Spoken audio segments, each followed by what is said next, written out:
Hey Diva, look who found some window lighting. Yes, the rumors are true. We are back on the tube, and as usual, I'm making zero progress with my algorithm, but it's fine. Who needs money? So I'm in Thailand. I'm staying in this apartment for the week by the ocean. The view is killer. Let me show you real quick. Wait, you guys love my setup? Ooh, But anyways, this is the view.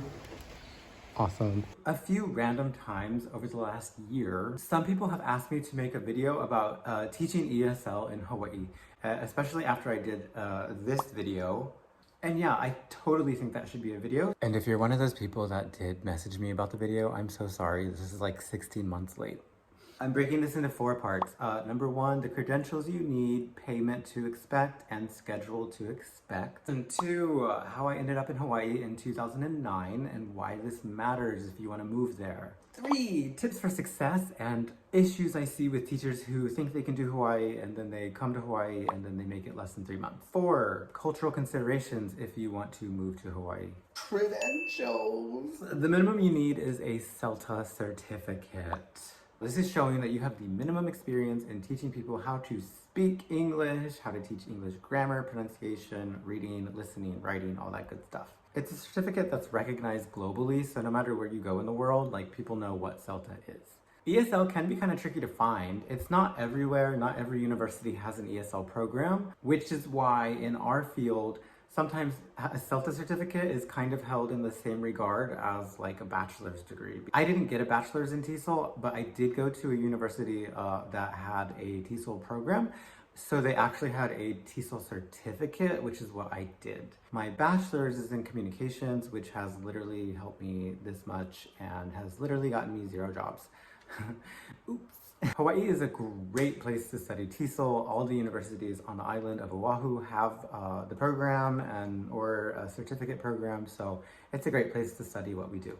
Does it help to have my master's degree? I think so. I have a master's in TESOL from the University of Hawaii at Manoa, and I mean, it's gotten me like this much more money. More importantly for me, it's helped me to avoid having to teach children, which is a 0 out of 10 for me, so worth it. Also, there is one class in my school in Hawaii that technically somebody who has a master's is supposed to teach it because it's like a higher academic course. It's more of a college course. Okay, what you can expect to get paid. Oh, yeah. You know what? I smell like how I look too. Sweat, beach, and B.O. What you can expect to get paid. In summary, you should have been a nurse.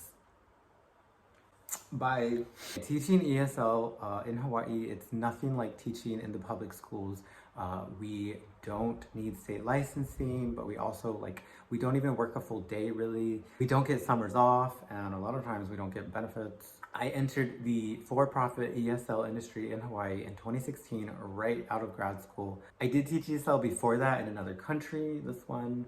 And I taught at the university while I was in school as well, but I'm not going to count that because technically it wasn't the industry in Hawaii. At my first school in Waikiki, I got paid about 20 bucks an hour. This was cleverly disguised by their block system. I think they paid you by the block, which was per class, which was like an hour, and I can't remember to be honest. It was like an hour 15 or an hour 30, one of those. So my rate was because I had a master's, it was like 27 per block, which was like 20 bucks an hour. But here's the thing, you will most likely not be working a full day. You have to remember this is a very hourly based industry. Teaching ESL in Hawaii is basically educational tourism. People want to take classes in the morning, and then after lunch, they want to go surf, they want to go hike, they want to go shop, they want to go with their new girlfriend from France and get wasted. A lot of that. Most ESL schools have more classes from around 8:30 to 12, and then they have electives after that. Peak times are January, May, and September. This is adults. This is not public school, so we go all year round. The only really set aside vacation time is Christmas for a few days. We don't get summers off. Summers actually are peak time, so it's usually like a blackout period for vacations for most schools. In 2016, when I started, I was doing 8:30 to 11:30 every day, plus an elective, 5 days a week. Let's do these numbers. Using the blocks I got paid in, so let's say it was like 27 per block times 2 plus the elective, so that's like 27 times 2 is 54, plus the other block, 27, so that's 54 plus 27, what is that? I don't even know what is on this paper. $81 a day, 5 days a week, so that's about $400 per week times 4 weeks. So you're looking at part-time ESL teacher, which is what you will probably be starting as. That's about $16.20 per month. We get paid every 2 weeks, so that's about $800 every 2 weeks before taxes. $800, 2 weeks in Hawaii. Hawaii. This can go up if you get more hours, but just remember you're just starting. So it's priority based. Those hours are not always there in the afternoon. So they're gonna go to the teachers who have been at the school longer.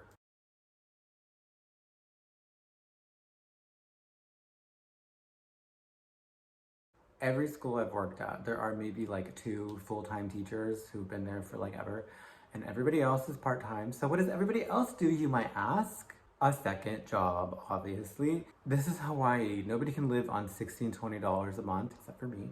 I've got it down to a science. $16.20 would be your rent for like a 1-bedroom apartment, I guess, and then you'd have nothing left after that. For the last year, I've been living in Chinatown and low-income housing, and I got so lucky. If you want to look at my studio apartment that I paid $1,000 for per month, you can go look at my idiom videos. It's pretty clear. That's back when I was moving in, so you can see how big or small, depending on how you see it. I was crazy lucky to get that place, and I'm very budgeted. I spend about $400 a month on food in Hawaii, $35 for my internet, which was complete internet, and $70 bus pass for a month. Imagine having a car. Bye. Get in, loser, we're going shopping. Before COVID, every single one of those teachers I worked with, except for the 1 or 2 full-timers, worked in restaurant in the evenings, bartended, retail. I had 2 side hustles before COVID. I wrote testing materials for an online Japanese testing company, and I also tutored privately. Tutoring privately, do not count on that. If you come to Hawaii, those opportunities are few and far in between. Again, that was just something I got really lucky with through connections. When COVID hit, I realized that my side hustles were equaling my 2-week paycheck. I was making about $800 on my side hustle, $800 teaching every day at the school. So I needed those side hustles. We're not gonna talk about what I did during COVID. I'm a survivor. On a serious note, I am here in Thailand because I can't do it anymore. I'm tired of the struggle. It's been years. As an ESL teacher, I have gotten countless praise from students and administration. And you know what praise does not do? Pay my bills. So we're in Thailand now. Yeah, can't do it anymore.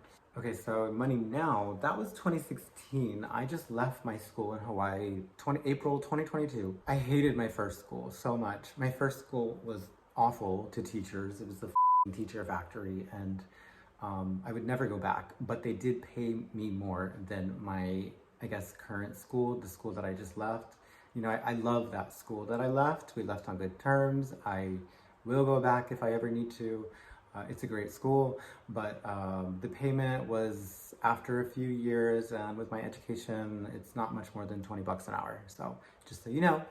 And again, remember, you're probably not going to be working in afternoons if you're just starting. Also, very important to note about money is that you do not get paid for prep. Yeah, you do. Oh, I'm sorry. You get paid like 1 hour of prep per week, which totals to like $15 per week. Baby, cement this in your mind. You do not get paid for prep, period. Why does this matter? In 2017, I was rated the #1 teacher on the West Coast region for my first company, and that's against all of the California schools. 2018, I was the #1 teacher on the East Coast region when I went there for 1 year to the DC office, and that was again beating out all of the New York school, which had tons of teachers. And in 2019, when I quit, that's right, when I quit, I was the #1 rated teacher. These are student ratings. #1 rated teacher in the country of the United States of America. I repeat, praise, survey ratings, being number one, it does not pay your bills. Don't forget that. Where was I going with that? As seasoned as I am, I still prep. For every 1 hour in class, I prep for at least 45 minutes for every 1 hour. Most of the time, it's equal. It's 1 hour to 1 hour ratio. Why do I prep so much? Because I'm a testing teacher, because I'm an upper level teacher. I am not teaching people how to say, this is a car. I am teaching people how to invert second and third conditionals for a test. I'm teaching people the collocational nuances and why we can say, I was greatly impressed, but we can't say I was fully impressed. These are the kinds of questions I get from students at the levels that I teach. And people love to say to me, Mike, if you're prepping this much, you're doing too much. And I'm like, baby, I'm gay. We're literally perfectionists. As teachers, like, game over. Number two, the surveys don't lie. There are survey periods where my employers have showed me all of the results, not one negative comment about my teaching, not one. So what you need to know is this. Pretending I'm in Hawaii working right now. I teach in the classroom 4 to 5 hours a day, 8:30 to 12:30. I am the first one at work. I start prepping at 6:30 to 8:30, I'm prepping. And then I stay after class for 1 hour to answer questions, clean up, and do whatever prep I need to for the next day. That's a 7-hour day, 5 days a week. And then because I'm a testing teacher and it's harder, I go in on Sundays and I prep for about 3 to 4 hours. So being modest here, I work a 40-hour week. Problem, I get paid for 25 hours. So there's 14 hours every week I am not getting paid for. That's it. I have always loved what I do. It is the most fun job you will ever have. I can guarantee that. Why is this relevant to you? If you are planning to move to Hawaii and teach ESL, in the ESL Waiheke, like Honolulu industry, it won't be like me. You will get tired of prepping and not getting paid for it, and you will quit. I see it all the time. Teachers get frustrated that they prep and they're not getting paid for it. They wake up and they realize they can go down the street, work at the hotel, and make 3 times as much money. And when they go home, they can go home and not worry about work. And if you don't prep, that's awesome. I'm proud of you, and you'll probably have a balanced life. But the issue with that is that in these schools, the students have every single teacher that works there, and they will compare you to the other teachers. If they see that you are not preparing as much as the next teacher, your surveys are not going to be as good as that teacher's surveys. You're always being compared to the next teacher in this industry, and you've got to understand that. So if somebody is working harder than you and it's visible, then it will reflect that for the students, and you will not be favored by them. You're going to have less power when a teacher has to be chosen to teach extra hours. Who do you think your boss is going to pick? The teacher that all the students love, or the teacher that students are like, well, I didn't really learn anything. I feel like she was never prepared. Also, if you do start as part-time, that means no benefits, no paid vacation, and if you don't work, you're not getting any money, so don't get sick. Good luck. Okay, that was a long part 1. Part 2, actually moving. You're not moving from North Carolina to South Carolina. Not even moving from North Carolina to Colorado. Baby, this is Hawaii. I guess in summary, the point of this section is that I didn't ever really go to Hawaii by myself. I didn't really ever have to move to Hawaii without any like already having made connections there, if that makes sense. So if you're gonna move and you don't have any connections, it's gonna be like 10 times harder. I was a kid, it was 2009. I'm from Southern Virginia, but when I was 18, I got into Brigham Young University, Hawaii, which is on the north shore of Oahu. So I was going out there for school. More importantly, for this video, BYU Hawaii, it's subsidized through the Mormon Church, so that helped me. I had a little bit of a scholarship, mom and dad, so I was a very lucky person to be able to move to Hawaii at such a young age. It was a 3 years bachelor's degree program, so in that 3 years, I was able to make some local connections in Hawaii, which means when I moved back to Hawaii in 2014, I had some help. I had people that could pick me up from the airport. I had a place to stay for a couple days before I started, school or whatever. It helps a lot to already know people there. I taught in Thailand from 2012 to 2013, 13 and a half. So then I went back to Hawaii. I did my grad school at the University of Hawaii at Manoa. Okay, so when I finished grad school in 2016, I immediately got a job because of the connections from grad school. One of the students, my cohort, she worked at one of the Waiheke schools, and yeah, I got in that way. And then when I finished school in 2016, I was attached. So not only did I have a job, I also had a boyfriend. We moved in together. So financially, it was perfect. We were able to split the rent 2 ways. And at that time, our rent in our tiny little Eisenberg apartment was $1,100. Oh, good times. I know he watches my videos. You remember the time when we went to Maharani and then on the way back, walking back to our apartment, Sorry. Okay. So then we moved to Washington, D.C. 2017 to 2018. Again, when we moved back to Hawaii in 2018, it was okay because his family was there. We stayed with his family for a bit. So you see, so that's why I'm saying I have never had to move to Hawaii and not have help. I see teachers move to Hawaii all the time and they know it's expensive and they know that they're gonna spend a lot of money, but then I don't think they really know how fast money goes in Hawaii. I mean, a literal quote from the last teacher that worked at my school before I left. She was there for like 2 weeks and I remember she said, yeah, I knew it was gonna be expensive, but like, I've gotta do something else because my rent is like $2,000 and I can't pay it. And we were all like, girl, where are you living? $2,000. If you have connections, that's great. Come. If you don't have connections, make some. I don't know. Or just come with like a butt ton of money saved up.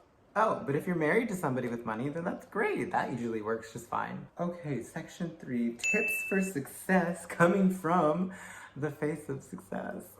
Except I'm still broke. This is the section I've been waiting for. Number 1, teach upper levels. Be able to be comfortable with teaching upper levels. If you only say you can teach lower levels, if you only feel comfortable teaching lower levels, you are not offering anything to the company because every teacher who gets the job there feels comfortable teaching lower levels. And here's the thing. These schools in Waikiki, these schools in downtown Honolulu, most of the students are not lower level. Most of the students are intermediate and advanced. I'm talking like fluent, nearly fluent English. They don't need conversation. They don't need to learn how to talk. I get it, lower levels are easier. The prep time you have to do is like a fraction of the prep time for upper levels. The biggest clientele are Swiss, German, French, Italian, Spanish, maybe. If you work at EF, Education First Honolulu, Norwegian, Swedish, Danish, you're gonna get students who have been speaking English since they were like 6 years old. They don't need to learn how to talk. These students need grammar, they need testing, they need business. I mean, these people are lawyers, they are business owners, they are policemen. Like, they expect high quality teachers.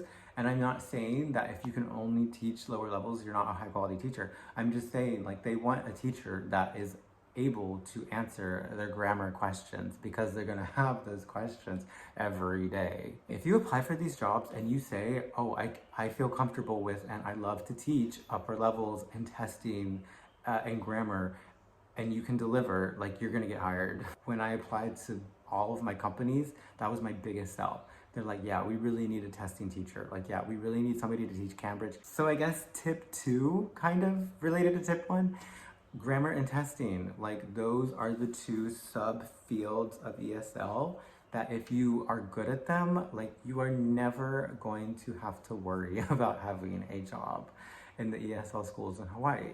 Like, especially teaching Cambridge. I mean, it's such a niche. There are so few people that feel comfortable teaching the Cambridge exams because they're so hard and so grammatically challenging. You're solid. It's gold. Not to shoot my own horn, but the fact that I love grammar and testing, I mean, it's awesome. Like, at my schools, I feel like I pretty much get to do whatever I want because nobody wants to teach Cambridge. Nobody wants to do it. It seems like nobody wants to teach Cambridge. You have That's to, so true. You So much more work. It's so much harder. But like, again, I don't teach in the afternoon because, you know, I would rather not work a 60-hour week. I don't teach in the afternoon, but those hours have always been available to me if I want them. And yeah, the reality is nobody's gonna pay you to study grammar every night like I did in 2016. Nobody's gonna pay you to do that. But guess what? I will always have a job in Hawaii. Always. And I'm very grateful if you're my old boss in Hawaii watching this. Love you, mean it, miss you so much. What tip are we on? Tip 3. This is ESL for profit. So educational tourism, you are 75% an educator. This is education. And then you are 25% a customer service sales agent. You are selling the experience of a study abroad in Hawaii. So you need to never forget you're not just the teacher. Again, I see it all the time, and not just from new teachers, but from like teachers coming from the public schools or whatever, or older teachers. They come in with these elaborate, deep lesson plans. They want to analyze a piece of literature with the students or something like that. And it's like, that's awesome. I would love to sit through that, but you need to read the room. Nobody's here for that. Every choice you make in the classroom, you need to you need to remember they are here for fun. They're on vacation. So my rule, it's actually a balance between grammar and something fun. Grammar and something fun. Grammar and something fun. So for example, grammar, speaking activity, grammar, a game, grammar, a fun listening activity with YouTube or whatever. Why this balance, Mike? Okay, so some of these companies have done research on what is successful for these students. In DC, we had trainings on this all the time. So these older learners, they like traditional learning because they feel like that's the only time they're learning. So when I do a very standard teacher-centered lesson on grammar, get out your notebooks, and I teach them how to use who and whom on the board or whatever. Even though they may say they hate it, that is when they actually feel like they're learning, because I am giving them knowledge that they do not already have. I mean, think about it. These students that can speak so perfectly, where are they weak on? Grammar. But you can't do grammar all the time, and you have to remember you have some younger learners too. So that's why you sandwich the fun stuff in between the grammar. So they feel like they're having fun. Well, they are having fun in my classroom. They feel like they're having fun, but they also feel like they're learning. Now, this is gonna segue into tip number, I'm losing track. The next tip, you need to remember what students say they want in these schools is not what you need to give them. Now, that is kind of a weird thing to say. Let me give you an example. If you ask any of these students, any of these European students, any of these general students, what they want, they're all gonna say the same thing. I wanna practice my speaking. I wanna practice speaking, listening, speaking, blah, blah, blah, blah, blah. I need to work on my speaking. False. If you only do speaking activities in the classroom, then they're gonna write on those surveys, well, I think the class was too easy. I didn't really learn anything. Well, it was a fun class, but I don't really think I learned anything. It wasn't very hard. It wasn't hard enough. The mistake that I see from teachers is that, you know, they see that this is a customer-based industry. And so they're like, yeah, I want to give the students whatever they want. And so they basically do what the students tell them. You can't do that. Students don't actually understand what they are. Like, they don't get what they don't know what they want. So you can do all those fun little activities that, you know, they teach us about in teaching school, but if you don't put grammar in there, then you're gonna get those comments on that survey that they didn't learn anything. You throw grammar in there, boom, problem solved, and you're never gonna get that comment again. This has not changed since day one of my career of teaching ESL in Honolulu. The student population has been the same. It's always been the same since I started. European, a little bit of Latin, and East Asian, Korean, Japanese. Also, sub-tip, wear bright colors and look good when you go to work. In the training in DC, they also told us that the younger students are attracted to colors, bright colors. It's so weird the way they did this study, but like, yeah. I honestly, like, even when I choose what I wear to work, I choose it because I know the students are going to notice it and react to it. I wear like a different colored shirt every day. I rotate that for like 3 weeks. So I have a different shirt for every 3 weeks, because you know what they see when I walk in the room? They're like, oh my God, he's so bright and colorful. And then when students leave Hawaii, you know what they tell me? Years later, they're like, you know what, you were the best part of our Hawaiian experience. Like, you're what I remember about Hawaii. And I'm like, stop. But it's like, it was those shirts, wasn't it? Also, stand up when you teach. Do not sit down. Don't sit down. Because when you stand up and you're moving around, again, it keeps them awake. And okay, this is actually kind of a dark part of this industry, but yeah, I hate saying this. Older teachers don't do well in our industry. It's sad. It's not right, but I can't.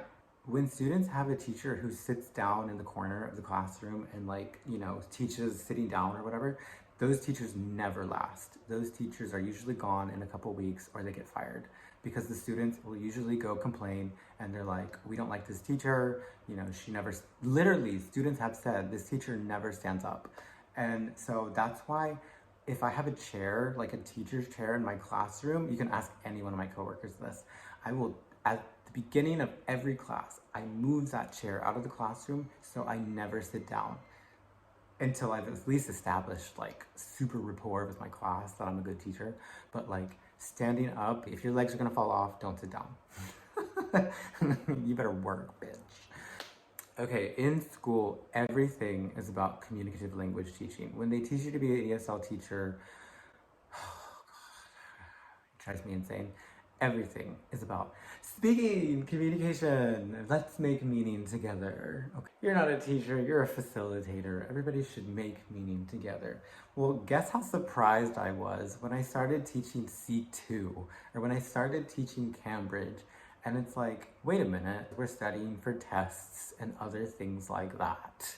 These students need to be able to do these exercises perfectly. They need to know a lot of grammar. These students did not go to school for TESOL. They want a teacher. They want a captain. They want a teacher who can immediately answer their question about a mixed conditional because that's what they need to know for the test. All that stuff you learn in school is fine if it's like, you know, a class that is a lower level, like general class.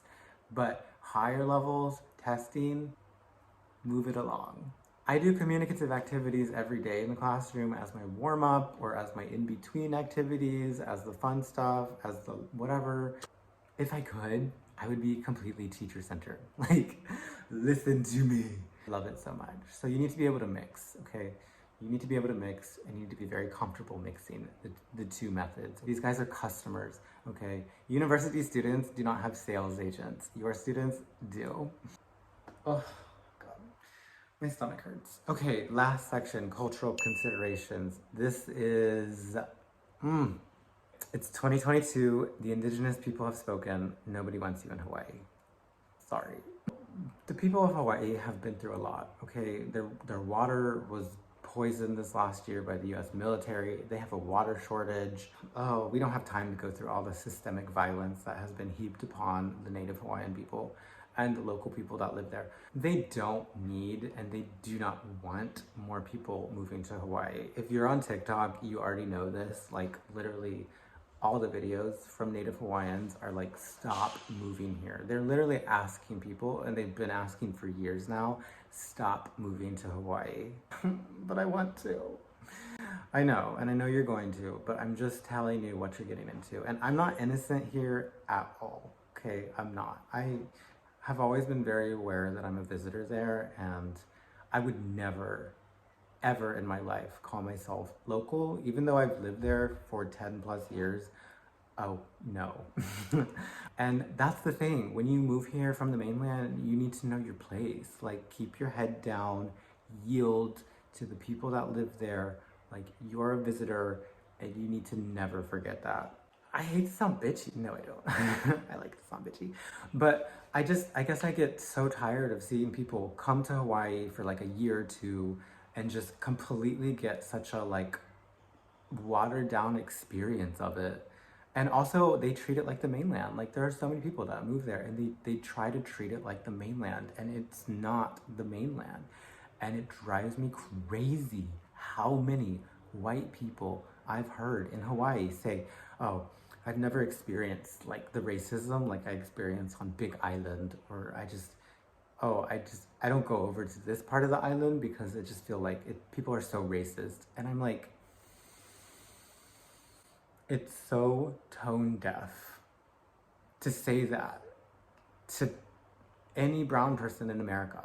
Like, I was watching this girl who just moved to Hawaii from Washington State on TikTok the other day, and she was on the bus making her video, and she was like, I hate it. Like, people are so hateful here. Nobody will sit next to me on the bus. Everybody keeps looking at me weird just because I'm white or whatever. When I walk in places, people just like stare at me or whatever. And I'm like, I can't imagine how that feels. I can't imagine walking into a place and you're the only person that oh, wait a minute. That's right. I grew up in Southern Virginia for 18 years. I was literally the only brown person in my church, like always. School, I would usually have like 2 people of color in my classes. The experience that white people have in Hawaii is the experience of literally any brown or person of color in rural mainland America. Uno reverse. Just be ready for that in Hawaii, and just, that's why I said, like, just keep your head down, yield, just be a good person, okay? They all, they see what I see. It's just another person from the mainland. They move there 1 or 2 years, military, whatever. They hang out with other military people. They hang out with other people from the mainland, only people from the mainland, or people from Kailua that they meet. Kailua is like the most watered down part of Hawaii, and it's just like, they know you're gonna go, and when you go, nobody's gonna miss you. If you're gonna come for the long haul, and come ready to learn. So, I'm here to help. Bonus section, things you can do to attract some aloha. Number 1, learn a language, or at least be able to recognize the differences between them. Learn Hawaiian, learn Samoan, learn Tongan, learn Tagalog, learn something. Learn about the people that you walk past every day on the street. Be able to tell the difference between 2 people at the bus stop. When somebody's speaking Tagalog, know that they're from the Philippines. When somebody's speaking Marshallese, understand that they're from the Marshall Islands. Like, be able to tell the difference between Melanesians, Micronesians, Polynesians. When you see somebody's tattoo, be able to tell, oh, okay, those are Samoan motifs, that's a Samoan tattoo. Or no, that's a Maori tattoo, or that's a Tahitian tattoo. Like, learn about the tattoos here, and for the love of God, do not get a Polynesian tattoo. Oh my God. Don't objectify the homeless people, and don't look at them like they're just like gross. Don't look at them and just feel sorry for them. Don't tell your family, oh my God, there's so many homeless people here. Like, oh my, do something about it. The homeless situation in Hawaii is heartbreaking. And if you look into the faces of so many homeless people in Hawaii, you can see that they are Kanaka. You can see that they are Native Hawaiian. Help them, feed them, give them clothes if they need it, make them your problem. The politicians in Hawaii don't give 2 shits about the homeless people. That's why they have done literally nothing for them, and all they do is just move them around so the tourists don't see them. Yeah, some of them are involved with drugs, but many of them are simply people who have not received the mental health resources that they need and cannot function in society on their own. And many of them are Polynesians and Pacific Islanders living in their vans because they've been priced out of their home because people move to Hawaii from the mainland. Inevitably, when you leave Hawaii, when you move from Hawaii, and you want to get rid of your clothes, go to Chinatown, walk through the streets, and give your clothes to homeless people that need them. Don't put them on Facebook Marketplace. Walk around. Any extra food that you have when you're moving, don't give it to your friends. Go to Kalihi, go to Chinatown, go to the West Side, and give people the things that they need. Unless it's $50 free weights that you got at Target irresponsibly. Those you can put on Facebook Marketplace.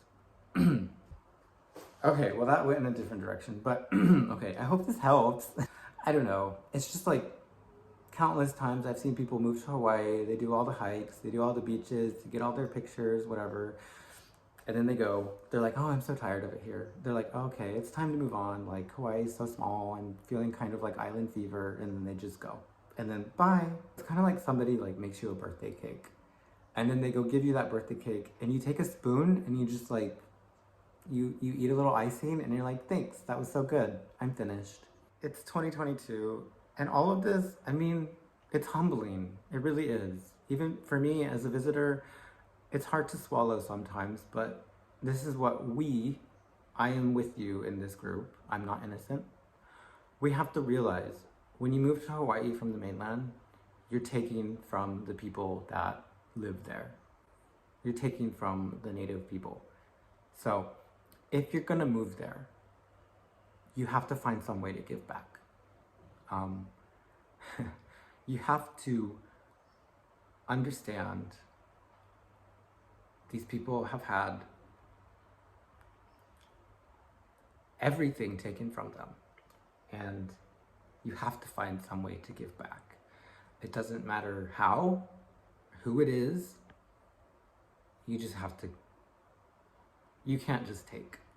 And pick up your beer cans off the beach, you social people with your volleyball barbecues every Saturday. Okay, I'm done. See you guys next time.